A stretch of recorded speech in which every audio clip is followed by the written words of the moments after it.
आज से करीब 12 साल पहले 22 जून 2011, अगर मैं सही याद कर रहा हूं, तो उत्तर प्रदेश के गोसाईगंज जेल में वहां जो कैदी थे, डिप्टी सीएमओ थे वो उत्तर प्रदेश सरकार के, डॉक्टर वाईएस सचान, उनकी संदिग्ध अवस्था में मृत्यु हो गई थी।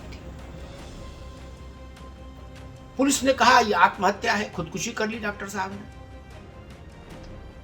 हालांकि उनके परिजन और एक बड़ा वर्ग प्रदेश में, देश में ये मान रहा था कि ये हत्या है, साजिश करके उनकी हत्या की गई जेल के अंदर डिप्टी सीएमओ सचान की। इस घटना से प्रदेश की राजनीति में भूचाल आ गया। उस समय की मायावती सरकार कटघरे में खड़ी हो गई। अब आप पूछेंगे कि भाई जेल में एक हत्या से इतना बड़ा राजनीतिक तूफान क्यों आया, तो उसकी आपको वजह बताई दे रहे हैं। वो मामला था NRHM घोटाला।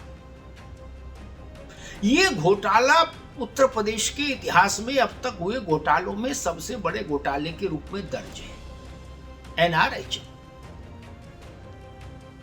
इस घोटाले के तमाम ऐसे पहलू डॉक्टर सचान जानते थे जो राजनीतिक लोगों के लिए खतरनाक हो सकते थे, जो उत्तर प्रदेश शासन के कुछ बड़े अधिकारियों के लिए मुश्किलें पैदा कर सकते थे। इसलिए सचान की हत्या कर दी गई, ऐसा कहने वाले बहुतायत थे। हंगामा मचा। मायावती जी की सरकार थी उस वक्त, मायावती जी की सरकार कटघरे में खड़ी हो गई। न्यायिक जांच के आदेश हुए। न्यायिक जांच ने साल सवा साल का समय लिया और अपनी रिपोर्ट में यह माना कि सचान की मौत खुदकुशी नहीं है, यह हत्या है। इसके बाद भी हंगामा जारी रहा और फिर उस हंगामे की एक परिणति ये हुई कि जांच सीबीआई को दे दी गई। सीबीआई ने अपनी जांच पड़ताल की और सीबीआई की विशेष अदालत में मामला गया। सीबीआई की विशेष अदालत ने भी पाया कि डिप्टी सीएमओ सचान की मौत खुदकुशी नहीं है, सामान्य मृत्यु नहीं है, यह हत्या है और यह साजिश है। सीबीआई अदालत ने उसमें साजिश शब्द का भी उपयोग किया। हंगामा मच गया। क्या हो, राजनीतिक आकाओं के चेहरे पर पसीना आ गया और सीबीआई कोर्ट ने उत्तर प्रदेश सरकार के तमाम अधिकारियों के खिलाफ टिप्पणियां की। उनके खिलाफ मुकदमा चलाए जाने की बात हुई। वो सारे लोग मिलकर चले गए इलाहाबाद हाई कोर्ट और हाई कोर्ट ने सीबीआई कोर्ट के आदेश को पर वीटो लगा दिया। उन अफसरों को राहत मिल गई जिन पर कार्रवाई होती, जिन पर मुकदमे चलते तो रहस्य की परतें खुलती कि ये जो NRHM का घोटाला है, इसके मास्टरमाइंड कौन है, इसके राजनीतिक सूत्रधार कौन है, इसके प्रशासनिक सूत्रधार कौन लोग हैं और इसके तार कहां तक फैले हैं। अब हाई कोर्ट के निर्णय के खिलाफ दिवंगत डॉक्टर सचान की पत्नी मालती, जो 12 साल से इस लड़ाई को लड़ रही हैं, वो आ गई देश की सबसे बड़ी इजलास में, सबसे बड़ी अदालत में, सुप्रीम कोर्ट में, और उन्होंने सुप्रीम कोर्ट में कहा कि हुजूर हमको न्याय चाहिए। सुप्रीम कोर्ट ने कल उनके प्रार्थना पत्र को स्वीकार कर लिया है। ये बड़ी खबर है। अब डॉक्टर सचान की संदिग्ध मृत्यु का मामला देश की सबसे बड़ी अदालत में सुना जाएगा, यानी सुप्रीम कोर्ट में। अब घड़ी की सुइयां उल्टी घूम गई। हाई कोर्ट के आदेश के जरिए इस पूरे मामले को जिस तरह से ठंडे बस्ते में डालने की जो कोशिश हो रही थी, वो सारी कोशिश बेकार हो गई।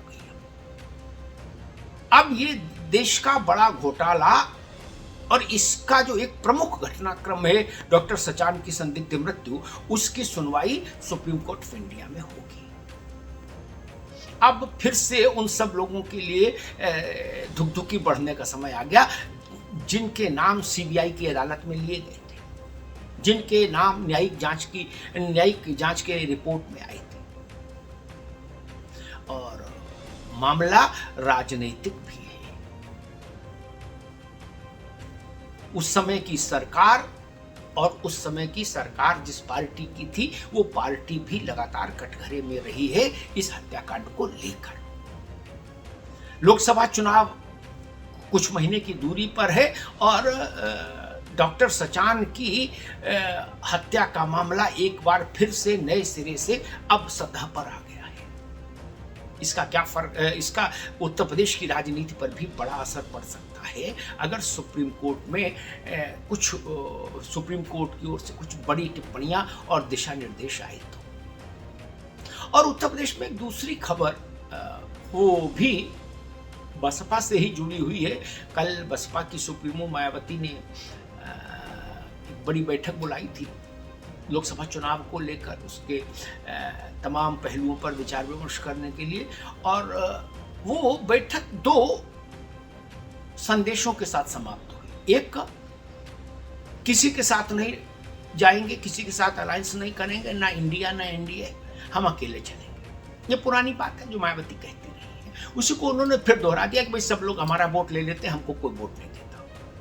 हालांकि 19 का गठबंधन जो था लोकसभा में, अखिलेश यादव और मायावती का गठबंधन, उसमें मायावती की 0 से 10 हो गई थी सीट, अखिलेश यादव की 5 ही रह गई थी। इसलिए मायावती की इस आरोप की भी पड़ताल की जानी चाहिए कि उनका वोट ले लिया जाता है और उनको वोट नहीं मिलता है। अखिलेश यादव घाटे में रहे थे, बसपा तब भी उनसे दूनी सीट जीत के गई थी। खैर, और एक दूसरा संदेश मायावती ने दिया कि जिन कांशीराम ने, बसपा के फाउंडर जिन कांशीराम ने जिंदगी भर इस बात की वकालत की कि परिवार को राजनीति से दूर रखना चाहिए और पार्टी की कमान परिवार को नहीं दी जानी चाहिए कभी, उसी बसपा में मायावती ने अपने भतीजे यानी अपने भाई आनंद के बेटे आकाश आनंद के कंधे पर हाथ रख दिया, मुस्कुराकर एक संदेश दे दिया पार्टी के सारे सिपह सलारों को कि मेरे बाद नंबर 2 आकाश।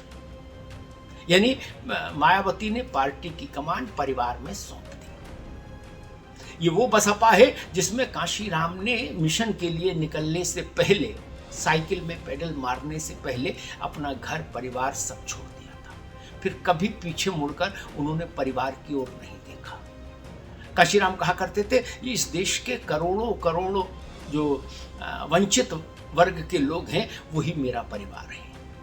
कोई एक फैमिली मेरी उत्तराधिकारी कैसे हो सकती है। उस बसपा में अब माना जा रहा है कि मायावती के बाद अभी नंबर 2 की पोजीशन में, और उसके बाद मायावती के उत्तराधिकारी के रूप में आनंद के बेटे आकाश सबके सामने कल आ गए। मायावती ने उसको एक लाउड सिग्नल के तौर पर बसपा में प्रेषित कर दिया। धन्यवाद।